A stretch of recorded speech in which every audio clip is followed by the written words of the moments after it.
Salut les curieuses, salut les curieux. Aujourd'hui, je vais répondre à une question qui m'a été envoyée par Pierre. Merci Pierre pour ta question. Et puis surtout, il m'a envoyé un long mail qui termine par « N'est-on pas un peu à l'étroit dans son identité ?» En fait, Pierre m'explique qu'à de nombreuses reprises, il se sent comme étant un petit peu acteur de théâtre dans les situations où il interagit avec les autres, ce qui ne doit pas être très étranger à toi qui regarde cette vidéo et qui doit avoir certains moments où ça s'allume, ça plus ou moins nombreux selon voilà, la vie dans laquelle tu es et comment tu la ressens. Et donc, il était très touché par le fait de dire, bah ouais, mais j'ai l'impression de jouer un rôle à chaque fois que je m'exprime vis-à-vis des autres. Et puis des fois, les autres réagissent à ce rôle que je joue en me disant, dis donc, tu joues bien, d'une certaine façon. Et ce qui était à la fois amusant, et puis je sens que il n'y a pas que cette dimension-là, bien entendu, dans ta question, Pierre. Je vais tenter d'y répondre avec qui je suis maintenant et sur quoi je me branche quand je reçois ta question. Alors déjà, le mot, moi, qui retient mon attention, évidemment, c'est le mot d'identité. Ce mot d'identité, c'est quelque chose qui, à la fois, paraît très clair quand on le dit, et puis finalement, voilà, quand on est en train d'essayer d'expliquer de quoi on parle, on perd un peu pied. C'est un concept. C'est quelque chose qui s'adresse de soi à soi, et qui, du coup, perd un petit peu de puissance quand on essaie de l'exprimer avec des mots, quand on essaie d'être précis. Par contre, le phénomène d'identification, lui, il est vraiment très présent quand on est un humain, qu'on soit décalé ou pas, qu'on soit atypique ou pas. On s'identifie sans arrêt. On n'arrête pas. En fait, c'est comme si on essayait de combler le vide premier, de combler toutes les possibilités qu'on a d'être à peu près qui on veut, presque. Alors, évidemment, après, on peut rentrer dans le débat avec les conditionnements et tout ça. Donc, évidemment, il y a d'autres pans à ce que je suis en train de dire, mais là, je me dis, j'ai l'impression que c'est comme si on essayait d'attirer à nous des habits pour ne pas être nus, d'une certaine façon. Donc on passe notre temps à s'identifier, essayer de dire aux autres qui l'on est, de façon la plus simple possible, de manière à ce que ces personnes nous disent « Oui, oui, tu as bien l'identité que tu viens de dire. » Et on est rassuré, parce qu'il n'y a plus de vide, à l'endroit où, ça y est, notre habit nous va bien, et on est la personne avec cet habit. Donc tout le monde peut nous dire « Bonjour monsieur le curé, bonjour monsieur le boulanger, etc. » Dans une période pas si lointaine, j'ai l'impression que ça suffisait en fait à être bien. Peut-être que c'est une vision un tout petit peu réductrice et caricaturale de ce qui se passait avant, mais j'ai l'impression que dans des époques pas si lointaines, le statut social suffisait à dire qui l'on était aux autres, et puis voilà.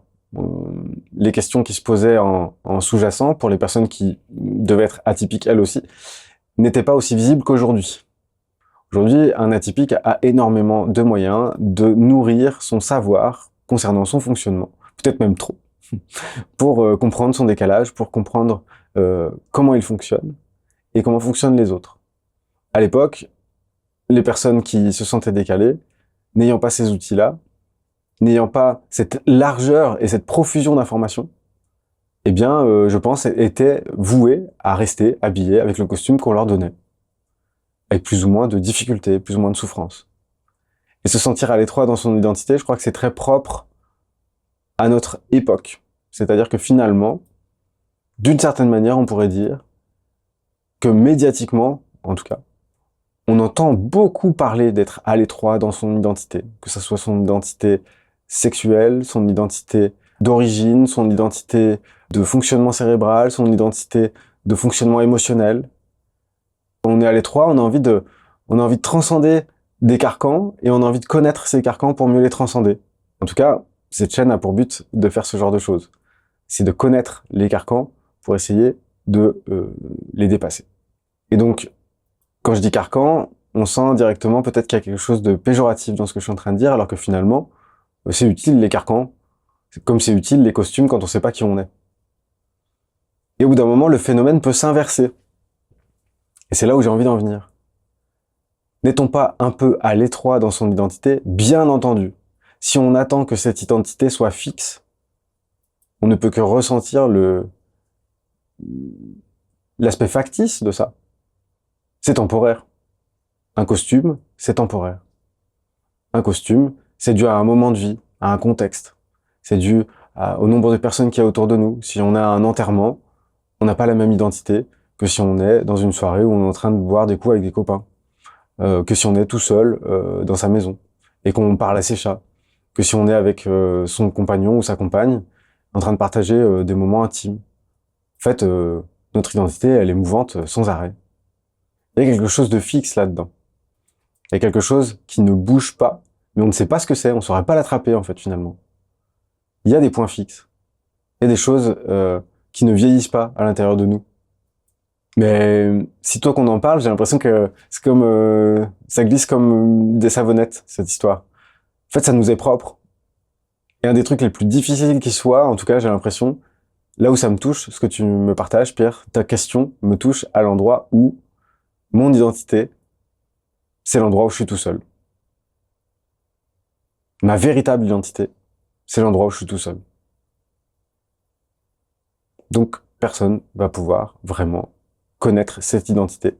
Et comme j'ai besoin des autres pour connaître cette identité, je vais envoyer quelque chose de ce centre, ça va rebondir sur les autres, ça va me revenir, mais ça va être déformé par le fait que je l'ai envoyé sans savoir ce que c'était, déjà, avec plus ou moins de plaisir, puisque je maîtrise pas ce que je fais, ça peut être frustrant. Et puis ça va rebondir sur les autres, ça va me revenir et ça va me sculpter. Et donc, je vais devenir, par défaut, qui je suis, si je suis ce principe-là d'envoyer, d'attendre le retour, une fois que ça rebondit, et de me laisser sculpter par ça. On est tous en train de vivre ça, plus ou moins. Et puis, il y a la jouissance, au bout d'un moment, de pouvoir prendre n'importe quel costume et d'être content. Et c'est presque le bonheur que je ressens à titre personnel à m'assumer multipotentiel. C'est-à-dire que j'ai plusieurs casquettes et que finalement, je joue avec ces costumes-là. Ce sont mes multiples identités. Donc du coup, je ne tiens pas à une plus qu'à une autre, même si on pourrait aller dans le détail et voir que effectivement, il peut y en avoir qui sont plus précieuses à mes yeux que d'autres. Mais n'empêche que comme j'ai plusieurs casquettes, en fait, le but du jeu, c'est d'être toujours content, de dire, attends, je mets cette casquette-là, qu'est-ce que ça me fait, comment je peux rigoler avec cette casquette-là, en fait. Et puis, j'en mets une autre, et puis je me dis, comment je peux rigoler avec celle-ci. Et le multipotentiel que je suis est arrivé à un point de jouissance où il ne recherche plus l'identité, il cherche à dire qui il est au monde, peu importe le costume. Et c'est plus pareil, du coup. Ça veut dire que le costume ne définit pas qui je suis, je me sens pas à l'étroit à l'intérieur, parce que je sais que je vais en changer bientôt. Je sais que j'en aurai d'autres qui vont apparaître. Je vais en avoir d'autres qui vont apparaître, j'en suis sûr, en fait. Je sais pas lesquels. Mais justement, c'est ça qui est bon. Je sais pas où ça va m'amener, je sais pas quel costume je vais découvrir, quel costume je vais passer. Et à la fin, je serai Mathieu, qui a un centre qui, quelque part, n'a jamais bougé, et qui a usé des costumes, qui en a sublimé d'autres, qui s'est senti à l'étroit dans certains, qui s'est senti désagréable dans certains autres. Ça gratte, c'est pas bon. Et donc, du coup, je pense que quand on se sent à l'étroit, quoi qu'il en soit dans son identité, c'est qu'en fait, on a peur que le costume nous avale, que le costume nous détermine, une fois pour toutes. On a peur que ce costume soit le dernier. J'ai l'impression que c'est pas possible. J'ai l'impression que on saura que c'est le dernier costume au moment où ce sera notre dernier souffle. Avant, on peut pas savoir. Et c'est le fait d'être OK avec le fait de dire, bah, en attendant, je change de costume quand j'en ai envie, je m'amuse à être moi, peu importe le costume, à chanter qui je suis, et puis à voir ce que ça donne. Et puis à la fin, ben, je me retournerai, et il y aura plein de costumes différents, et ça racontera une histoire, et à ce moment-là, ben, je saurai profondément quelle identité ça me fait ressentir au fond de moi. Voilà, je sais pas, je suis parti un peu dans tous les sens. J'espère que c'était nourrissant, que Pierre, ça a apporté quelques billes par rapport à la question que tu me posais au départ. Peut-être ça a ajouté des questions, j'en sais rien. En tout cas, j'espère que ça t'a plu toi aussi qui a regardé cette vidéo. N'hésite pas à réagir en commentaire. N'hésite pas également à t'abonner à la chaîne si ce n'est pas déjà fait. Et puis, n'oublie pas, la curiosité est un joli défaut. Salut!